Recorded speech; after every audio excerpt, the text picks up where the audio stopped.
When will it end? What a username. I'm Harrison Graham. Welcome into Chicago Bears Now. It is mailbag time. He asks, he or she, forget the coaching search for a second. Who do the Bears need to add in free agency? It's hard to forget the coaching search, but I think the one guy that comes to mind, now we'll see if he truly becomes available. I could see the Chiefs trying to lock him up, restructure Mahomes, whatever, to make it happen. But Trey Smith, the Chiefs guard. Now, he's not an all-pro, but he's a really good player.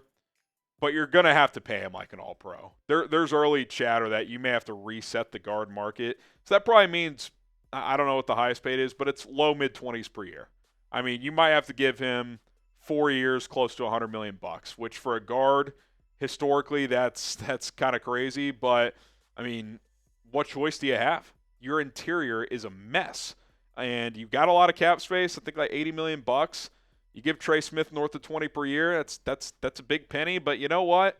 You got to start building these trenches up and investing real capital into it. So he's kind of the obvious one. There's some other names out there that we'll explore on a future video, but Trey Smith would be the name that comes to mind. Name a player that the Bears should sign in free agency. Let us know in the comment section below if you want Trey Smith, mention him. If there's someone else that's available, drop his name in the comment section. Corey B., it's hard to know whether to want to keep or fire Poles without knowing the exact influence of McCaskey and Warren have had on his decisions, if fired, and hot GM replacement candidates.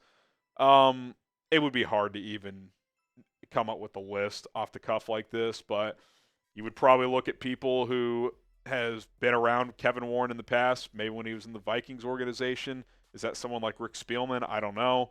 I could come up with a list if this, topic gets some legs. I think right now it's very much in the speculation stage of poll status. If I had to guess right now, I think he'll be back. But I'm with you. I wish we had more information on the McCaskey influence. We know that the McCaskey ownership group has not been good, so I think it's safe to say that there's been some trickle-down effect there. How much?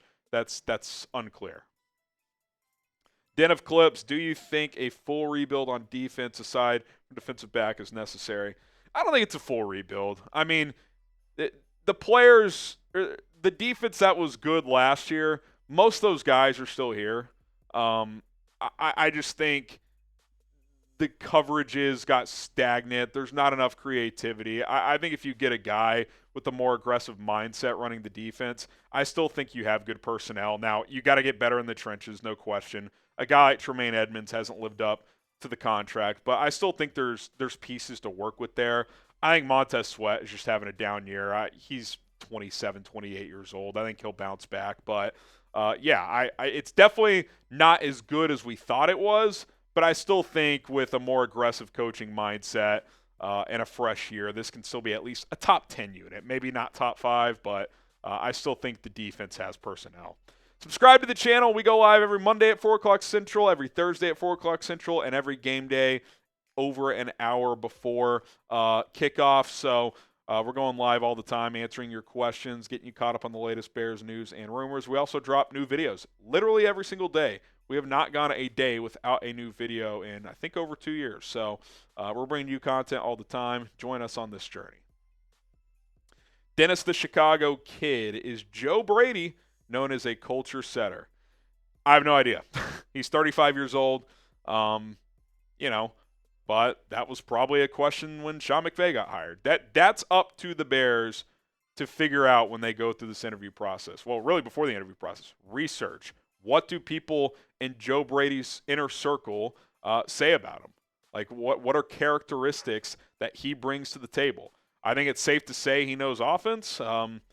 Obviously, it's easy to work with Josh Allen to an extent, but Josh Allen has also upped his game with Joe Brady. I think that's fair to say. So, he was a big part of that LSU offensive staff Joe Burrow swears by him. So I think he's got, skins on the wall here, but, being a head coach in a city with a lot of pressure, it's a different ballgame. So, you would have to figure that out. I'm intrigued by Brady. He wouldn't be at the top of my list for some of those question marks, but I think he's someone worth looking into.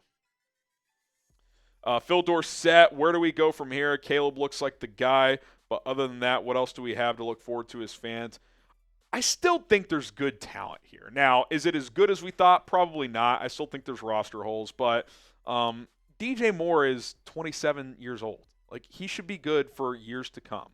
Um, Rome Odunze has improved steadily, I would say, throughout the season. Like, he's going to be a talent. Cole Kmet's a good player, probably not having his best year, but he's a good player. Darnell Wright, I think, could be a high level right tackle for years to come. Like, you've got some skill on offense. You got to get better in the trenches. You're probably going to have to add a running back at some point. Defense, I still like a lot of the personnel. I think a new approach and scheme on defense would do wonders. Like, I'm not saying – I don't know who the Brian Flores clone is, but someone who's going to bring exotic blitzes, have a more aggressive mindset, because I think you can cover on the back end if you bring more pressure. So I still like a lot of the personnel, so that would be the hope. But you have some roster holes, probably more than you thought, and clearly the coaching and just the structure of the organization is not even really a question mark. It's I would say it's in the negative category right now. So can you fix that? Can that get fixed? I don't know. That's the tough sell right now. Prize Picks, not easy or not hard to sell Prize Picks, I should say. It's very simple, very fun, very easy to have a chance to make some money here. Get signed up right now, prizepicks.com/CLNS. Use the code CLNS to get a $50 bonus when you play for just $5 initially. And guess what? You can win up to 200 times your money right now with Prize Picks. Merry Picksmas, as we like to say here. Before, the max was winning up to 100 times your money on any given entry. You can now turn $10 into $2,000. That's a pretty good opportunity. Set lineups of 2 or more players up to 6, and choose more or less on the stat projections provided for you with Prize Picks. Here's a 2-player example. Patrick Mahomes. They're giving you kind of a freebie right now, half a passing yard. You take the more on that for their next game. Brock Purdy, he just cooked the Bears. Feels like maybe the Niners have found their groove again. I'll take the more on his passing yards against the Rams this week. 5 to win 15, but again, you can win 200x your entry right now with certain entries. So get signed up with Prize Picks right now. PrizePicks.com/CLNS. Code CLNS is going to give you a $50 bonus when you play for just $5. Get started today. Link is in the comments and in the description. Got time for a few more questions here. Dylan V. Without Nick Bosa, the 49ers got to Caleb 7 times. How much of that do you blame on Caleb versus the offensive line and receivers not getting separation? Without watching the all 22 of every single one of those plays, I'd say it's probably a mixed bag. When Coleman Shelton gets thrown to the ground and you have interior pressure in your grill within 2 seconds, that's not a quarterback sack, in my opinion. Now, when Braxton Jones kind of gets beat but forces the guy back toward the end zone behind Caleb, and Caleb steps up and still gets sacked from behind, like, that's probably on the quarterback. He's got to get rid of it sooner. I thought Caleb had an interesting answer after the game. He was asked about the sacks.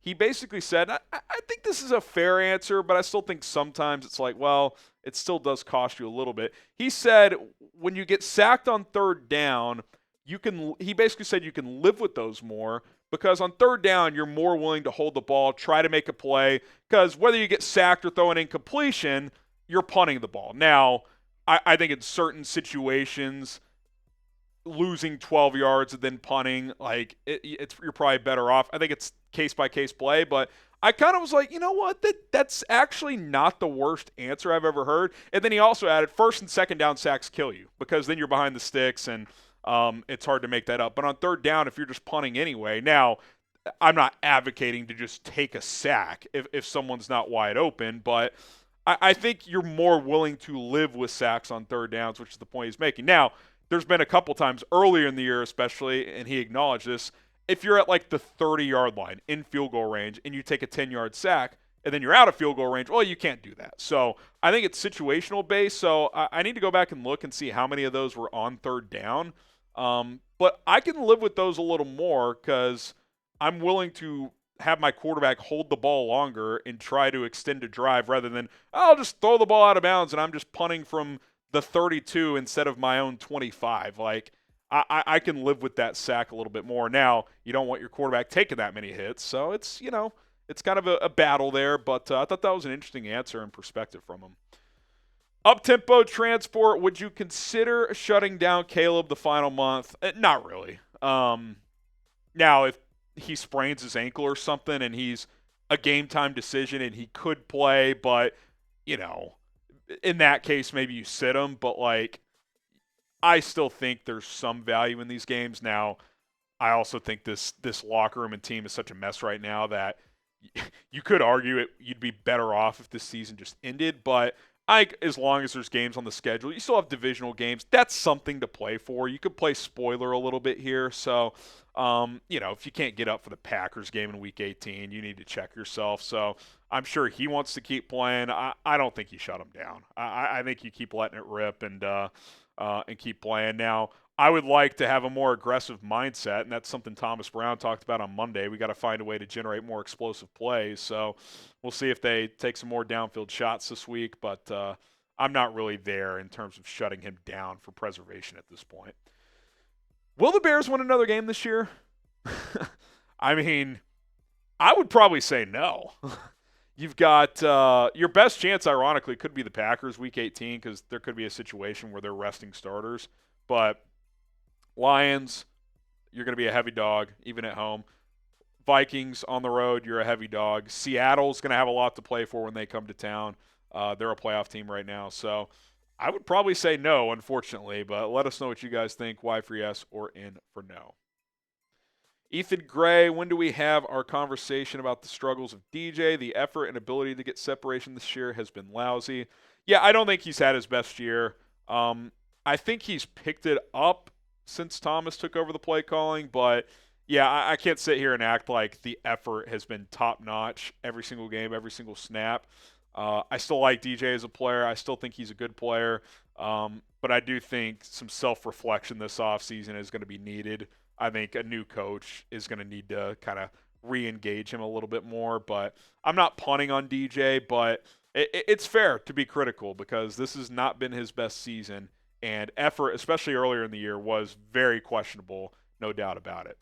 All right, more questions can be asked to me on social media at HGramNFL, both on Twitter and on Instagram. Hit your boy up. DMs are wide open. Still got to catch up on DMs from after the 49ers game, but we'll get to those soon.